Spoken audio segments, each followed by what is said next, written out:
Welcome to Study IQ. I'm Amit Varidi Kilor.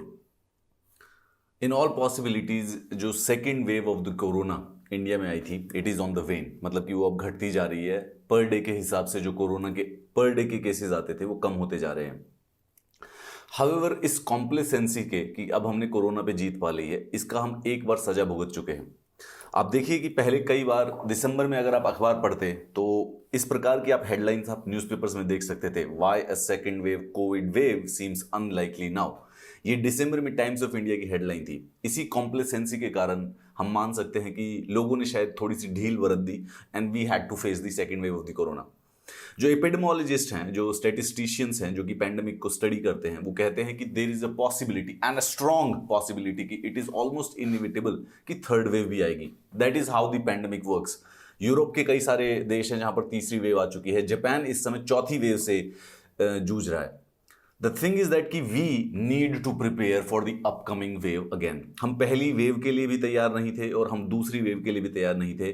अगर corona की third wave आए and we are still not ready, तो इसके बाद फिर जो ब्लेम है वो बेसिकली हमारी सोसाइटी के ऊपर और प्रशासन के ऊपर आ जाएगा. आना भी चाहिए, because now there have been enough information given by this. एक साल हो चुका है कोविड 19 पैंडेमिक को.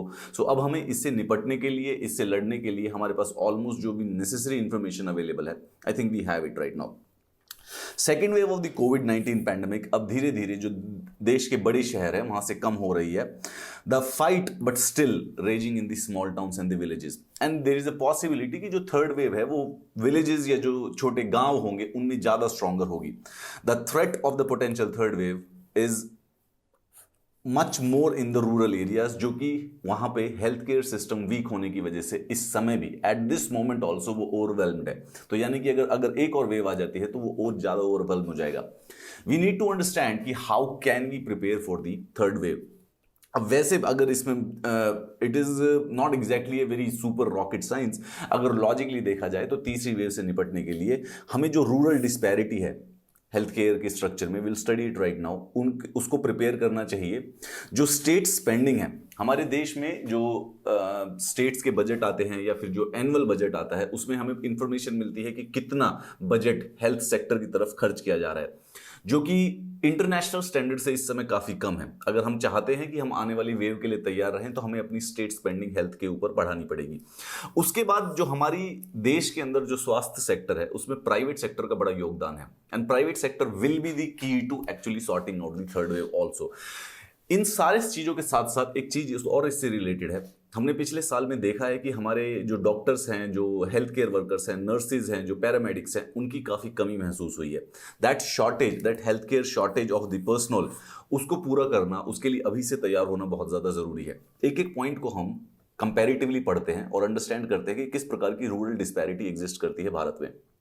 भारत की जो मेजॉरिटी पॉपुलेशन है वो रूरल एरियाज में रहते हैं. अब इसके अंदर कोई साइंस की बात नहीं है. वहां पर रूरल एरियाज में जो पब्लिक हेल्थ इंफ्रास्ट्रक्चर है उसके अंदर जो गैप्स हैं, जो कि कई सालों से, कई डेकेड से हैं, बेसिकली उनको एक वॉर फुटिंग पर कवर करना पड़ेगा.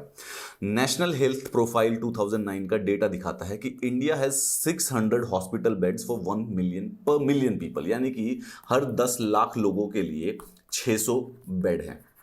राइट. अब ये अलग अलग है क्योंकि कुछ स्टेट्स बेहतर कर रहे हैं, कुछ स्टेट्स मतलब थोड़ा सा ज्यादा पुअर और अबिस्मल स्टेट्स में है. एग्जाम्पल के तौर पे अगर हम देखें, बिहार में जो ये 1 मिलियन पॉपुलेशन के लिए सिर्फ 171 बेड अवेलेबल है. आंध्र प्रदेश में 1231 अवेलेबल है. बट थिंक अबाउट, एक्चुअल जो डेटा वरी करने वाला है वो ये है कि WHO की तरफ से रेकमेंड किया जाता है कि 10 लाख लोगों के लिए किसी भी जगह पर कम से कम 5,000 बेड अवेलेबल होने चाहिए. यानी कि हमारी जो सबसे वेल इक्विप्ड स्टेट है वो भी 4 गुना कम है. 1231 ही बेसिकली बेड्स अवेलेबल है. This is a major rural disparity in all the country. तो कुछ जो शहर हैं, कुछ जो देश है, कुछ जो राज्य हैं जो कि पीछे हैं बेसिकली, जैसे कि अब एग्जांपल के तौर पे बिहार में 10 लाख के अगेंस्ट सिर्फ 171 बेड है. आंध्र प्रदेश में बहुत अच्छे हैं, 1231 अगर हम कंपेयर करें बिहार से. बट इंटरनेशनल स्टैंडर्ड कहता है कि कम से कम 5,000 बेड अवेलेबल होने चाहिए. पब्लिक रूरल हेल्थ केयर को अगर हम समझे पूरी तरीके से, तो पब्लिक रूरल हेल्थ केयर जो है वो 3 हायरार्की पर चलता है. सबसे पहले होते हैं एक कम्युनिटी के सब सेंटर. ये वो होता है जो कि कम्युनिटी इमीडिएटली एक्सेस कर पाती है. इस सब सेंटर पर एक मेल और एक फीमेल सरकारी हेल्थ केयर वर्कर होते हैं. एक रिपोर्ट के द्वारा बताया गया है कि ये जो ईच सब सेंटर है ये 4 विलेजेस को केटर करता है और एक पॉपुलेशन को केटर करता है अप्रोक्सीमेटली 5700। यानी कि अगर एक सब सेंटर बना दिया जाए तो वो 4 विलेजेस के लिए होता है। ऐसा भी नहीं है कि हर एक विलेज में एक हेल्थ केयर सब सेंटर है, 4 विलेजेस के लिए एक ही सब सेंटर होता है। उसके ऊपर नेक्स्ट पे चले जाते हैं एक primary health care centre. Primary health care centre वो होता है जो कि जब ये सब सेंटर पर कोई आता है और अगर बीमारी नहीं ठीक हो रही हो तो रेफर कर दिया जाता है प्राइमरी हेल्थ केयर सेंटर के पास। ये वो सेंटर है जिसमें 4 से 6 बेड होते हैं, एक मेडिकल ऑफिसर होता है और 14 पैरामेडिकल स्टाफ दिए जाते हैं, ये गवर्नमेंटल डेटा के हिसाब से।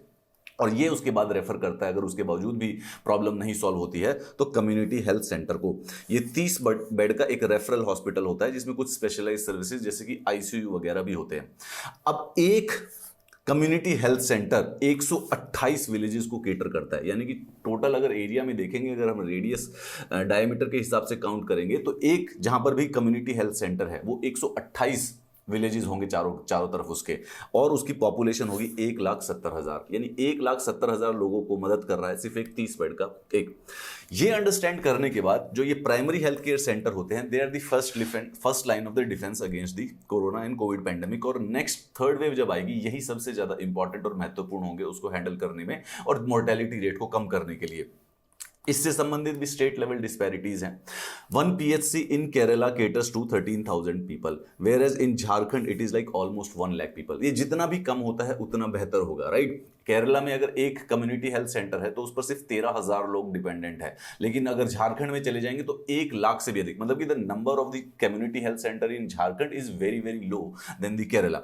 फर्दर इसके साथ साथ जो क्वालिटी ऑफ इंफ्रास्ट्रक्चर है उसमें बेसिकली ऑब्वियसली नंबर्स तो डायरेक्टली इजीली अवेलेबल ही है, then the subjective part of the infrastructure is also very poor and in amongst the different states. Andhra Pradesh, Telangana, Rajasthan जो ये हैं यहाँ पर इनके जो पीएचसी हैं इनमें सब में 4-4 बेड मिनिमम होते हैं। In Odisha by comparison only 8% of primary health care centres have the 4 beds. अब ये याद रखिए, तो हम देख रहे हैं कि जैसे यूपी हो गया, बिहार हो गया, झारखंड, छत्तीसगढ़, जो भी लेस डेवलप्ड स्टेट है वहां पे हेल्थ केयर इंफ्रास्ट्रक्चर उतना ही कम डेवलप्ड है। कुछ जो स्टेट्स है जैसे कि आंध्र प्रदेश हो गया, केरला हो गया, they are relatively better, but again they are also not according to the international standards. On average, a health worker in the primary healthcare centers caters to 1,821 persons in Kerala compared to 7,410 in Uttar Pradesh. तो सोच के देखिए एक health worker 7500 लोगों के लिए है, तो how difficult it will be अगर थर्ड वेव आ जाती है and if it enters the villages and the hinterlands of the India. State spending के ऊपर बात करते हैं। सबसे पहले ये बहुत ही सरल बात है कि हमारे देश में जो हेल्थ के ऊपर जो बजट है वो काफी कम खर्च किया जा रहा है इंटरनेशनल स्टैंडर्ड्स के according. Historically spending on the health has been modest. Well, modest actually में सिर्फ it's a euphemism to say कि it is actually very poor. Ministry of health and family welfare का डेटा कहता है कि सिर्फ 0.3% of the GDP goes to the health, जो उनका जो खर्चा होता है बजट में एनुअल होता है। और अगर हम सारे के सारे स्टेट बजट्स का भी काउंट कर ले तो भी पूरे देश का सिर्फ 4% का जो जीडीपी है वो हेल्थ के लिए खर्च हो रहा है। ये कम से नहीं कम तो 6% से भी ऊपर होना चाहिए। एंड जो 4% ऑफ जीडीपी हेल्थ पर खर्च होता है ये भी नया कैपिटल या नया इंफ्रास्ट्रक्चर यानी नए हॉस्पिटल, नए बेड, नए मेडिकल कॉलेजेस बनाने के लिए नहीं होता है। ये जो अभी मौजूदा डॉक्टर्स हैं, जो नर्सिस हैं, पैरामेडिक्स हैं और उनकी सैलरी और जो मेंटेनेंस है, जो प्रेजेंट हॉस्पिटल्स है, उनके लिए ज़्यादातर खर्च होता रहता है। मतलब कि नया जो है बेहतर नहीं हो रहा है, पुराने को बस मेंटेन करने की जो प्रेजेंट इवन इफ दो it is a poor situation उसको मेंटेन करने के लिए ही हेल्थ बजट लगे जा रहा है। 2021 का जो हमारा इकोनॉमिक सर्वे था वो इंडिया को रैंक करता है 179 आउट ऑफ 189 कंट्रीज। आप रैंकिंग लगा के देखिए, 190 रैंक में हम 180 के ऊपर हैं in priority given to the health in public spending. यानी कि almost every single country in the world is better in spending health. उनकी प्रायोरिटी जो है हेल्थ के ऊपर स्पेंडिंग की भारत से ज्यादा है, भारत से अधिक है। ये इंडिया को हाइटी और सूडान जो कि the least developed countries of the world है उसकी रेंज में रखता है when it is directly comparable to the health.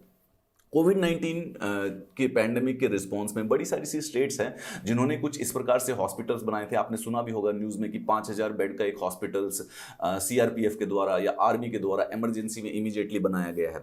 Delhi government ने 500 बेड का कोविड फैसिलिटी बनाई थी to a state run hospital in May. अब सवाल ये उठता है कि जब पैंडेमिक खत्म हो जाएगा क्या इन्हीं फैसिलिटीज को फुल फ्लेजेड हेल्थ इंफ्रास्ट्रक्चर में कन्वर्ट किया जा सकता है या नहीं किया जा सकता है। We were not ready for the first, we were not ready for the second wave. We need to understand कि जो ये एडहॉक अप्रोचेज अभी लगाई गई हैं, इन्हीं चीजों को परमानेंट हेल्थ इंफ्रास्ट्रक्चर में कन्वर्ट करना गवर्नमेंट का सबसे पहला फोकस होना चाहिए। बिकॉज नेक्स्ट टाइम व्हेनेवर अगर किसी प्रकार से संक्रमण ज़्यादा बढ़ जाता है, so these are the ad hoc approaches जो कि हमें मदद करेंगे उसको जो लोगों को, जो क्रिटिकल लोग हैं उनको मदद करने के लिए। National sample survey on health care expenditure. अब आते हैं हम प्राइवेट पे। अगर स्टेट एक्सपेंडिचर की बात करें और जो क्या नाम है, जो हमारी रूरल डिस्पैरिटी के बारे में बात करें, दूसरा बात करते हैं कि हम इन जनरल अंडरस्टैंड करते हैं, द गवर्नमेंट ऑल्सो अंडरस्टैंड्स कि जो इंडियंस हैं वो 55% जो हेल्थ इंफ्रास्ट्रक्चर है, हेल्थ के ऊपर जो खर्चे है वो जेब से करते हैं, प्राइवेट पर करते हैं। यानी कि जो प्राइवेट हेल्थ सेक्टर है it is actually much more larger than the public one. 55.3% of the hospitalisation takes place in the private facilities. ऐसे समय में ऑनगोइंग पैंडेमिक और इसके बावजूद भी जो प्राइवेट हेल्थ सेक्टर है उसको एक इंपॉर्टेंट पार्ट प्ले करना पड़ेगा, upgrading the medical infrastructure and in specifically training doctors and paramedical personnel। अब सबसे पहली प्रॉब्लम दो आती है इसके अंदर कि जो प्राइवेट मेडिकल इंफ्रास्ट्रक्चर है वो सबसे पहले वो प्रोहिबिटिवली एक्सपेंसिव है to almost 90% of the Indian population. Second, जो इंडियन पॉपुलेशन है वो इंश्योरेंस से, मेडिकल इंश्योरेंस से कवर्ड नहीं होती है, तो जब प्राइवेट हॉस्पिटलाइजेशन होती है तो उनको जेब से, पर्सनली जेब से खर्च करना पड़ता है। By one estimate at least 60 lakh से भी अधिक लोग पॉवर्टी रेखा से नीचे चले जाते हैं just because due to spending on the every year due to spending on the health infrastructure. And this was before the pandemic started. तो पैंडेमिक के बाद ये और भी ज्यादा बढ़ने की आशंका है हमारे देश में। अब जब ये जो सेटअप की कॉस्ट आप समझने की कोशिश कीजिए कि एक टिपिकल बेड, एक टिपिकल मेडिकल कॉलेज अगर हमें सेटअप करना होता है जिसमें 700 बेड का हॉस्पिटल उसके साथ में लगा हो और एक 150 स्टूडेंट्स का हॉस्पिटल हो, तो कम से कम 150 से 200 करोड़ रुपए का खर्चा आता है। 150 से 200 करोड़ रुपए का खर्चा आ रहा है एक हॉस्पिटल और एक मेडिकल कॉलेज सेटअप करने में। झारखंड का पूरा बजट 250 करोड़ रुपए का है और पूरा बजट 250 करोड़ रुपए का है, तो सोचिए कि हेल्थ की कितनी मतलब किस प्रकार की पुअर इंफ्रास्ट्रक्चर अवेलेबल होगा when only one single medical college, actually medical college with the hospital of 750 beds assigned, वो 200 करोड़ रुपए में बन रहा है। Need of the hour is that to set up trauma care facilities to provide emergency treatment to कोविड-19 patients and, और जो ये ट्रॉमा केयर फैसिलिटीज जो एडहॉक बनाई जा रही है इसी को किसी प्रकार से ड्यूरेबल और रोबस्ट इंफ्रास्ट्रक्चर में बदलना है ताकि पैंडेमिक खत्म होने के बावजूद भी इसको हमारे हेल्थ सेक्टर को बेहतर करने के लिए यूज किया जा सके। Christian medical college CMC Vellore जो है उनने सजेस्ट किया है कि cost of developing a full general ward comprising 14 beds is at least 1.25 crore and each critical care unit bed will cost 24 lakhs। मतलब कि जो मेडिकल पब्लिक मेडिकल सिस्टम होता है वो सस्ता नहीं होता है। एक आईसीयू का बेड की जो पूरी कॉस्ट है वो 24 लाख के करीब है एनुअली, और जो वार्ड है एक जनरल वार्ड बनाया जाता है जिसमें सिर्फ 14 बेड लगे होते हैं वो भी कम से कम 1.25 करोड़ का बनता है। सो ये public spending on the health जब तक नहीं बढ़ेगी तब तक बेसिकली जब भी कोई कोरोना वेव या और कोई आने वाले नए पैंडेमिक, एपिडेमिक या किसी और बीमारी से होगा तो जाने ज्यादा जाएंगी और बचेंगी कम। अगर हम बचाना चाहते हैं तो we need to have to increase spending on the health. इन सब के साथ एक इसके ऊपर एक और इशू है of the shortage of the medical healthcare workers. India is facing a staggering shortages of the healthcare workers, especially in rural India. अब देखिए यहाँ पर भी अगर हम डेटा के कॉन्सेप्ट में बात करें, there is a government doctor for every 10,000 people, while WHO recommends कि एक डॉक्टर होना चाहिए 1000 लोगों के लिए, राइट? WHO की नॉर्मल रिकमेंडेशन है कि हर 1000 आदमी के लिए एक डॉक्टर हो पब्लिक में, लेकिन अभी इस समय है 10,000, यानी कि हमारे पास कम से कम 10 गुना एक्स्ट्रा डॉक्टर चाहिए। अगर देश में इस समय 1 लाख डॉक्टर हैं तो वी नीड 10 लाख डॉक्टर्स। अब इतना बड़ा गैप किस प्रकार से पूरा किया जाएगा? रिपोर्ट बाय यूएस बेस्ड एक ऑर्गेनाइजेशन है, उन्होंने कहा कि 6 लाख से लेके 20 लाख के करीब नर्सिस की कमी है। Now this is not even doctors, ये और पैरामेडिकल स्टाफ के बारे में बात कर रहे हैं। एक अंदाजा लगाया जाए तो नर्सिस की भी बहुत ज्यादा कमी है, कम से कम 6 लाख से 20 लाख। अब कोविड-19 से लड़ने के लिए आपने सुना भी होगा कि जो एमबीबीएस के फाइनल ईयर के स्टूडेंट्स थे दे वर एनरोल्ड अप कि वो कोविड-19 के फ्रंट लाइन वर्कर्स की तरह काम किया करेंगे, दे वर डूइंग दैट, बट उसके बावजूद भी हेल्थ केयर शॉर्टेज जो है वो कंप्लीटली बहुत ज्यादा है।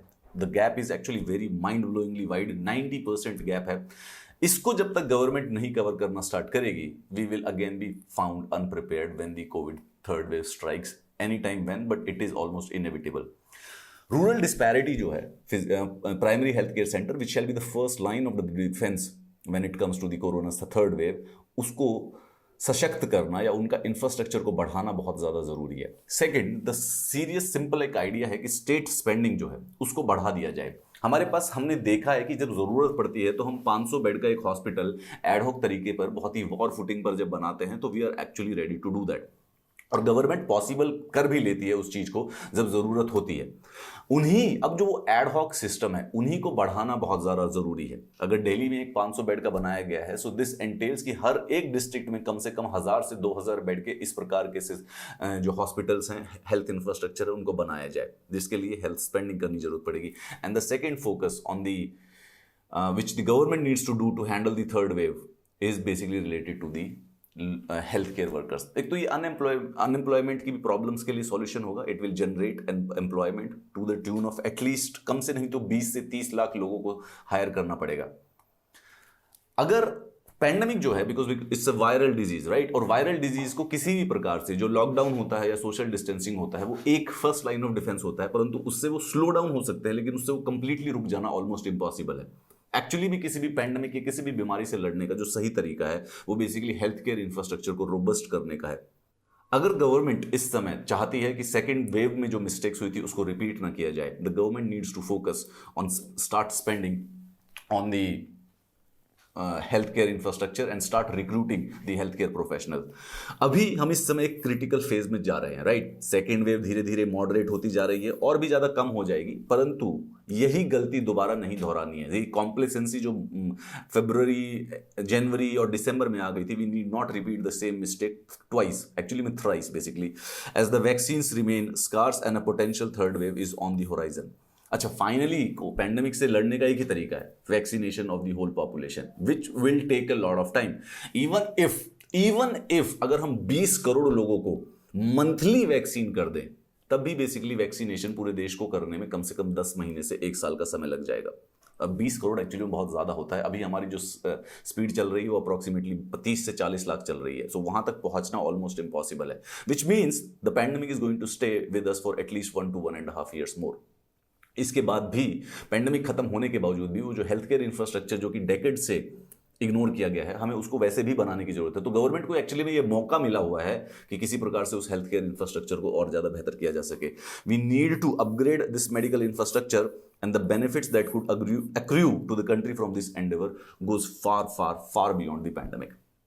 If you need the PDF of this class, this is the Telegram channel you need to join. You can also connect with me from on the social media. अगर आप में से कोई लोग रूरल इलाके में रहते हैं, have you faced this kind of problems, जब बेसिकली हेल्थ केयर सेंटर्स ही एक्सेसिबल नहीं है, वहाँ पे जाते हैं तो वहाँ पे डॉक्टर्स अवेलेबल नहीं होते हैं, नर्सेज अवेलेबल नहीं होती हैं।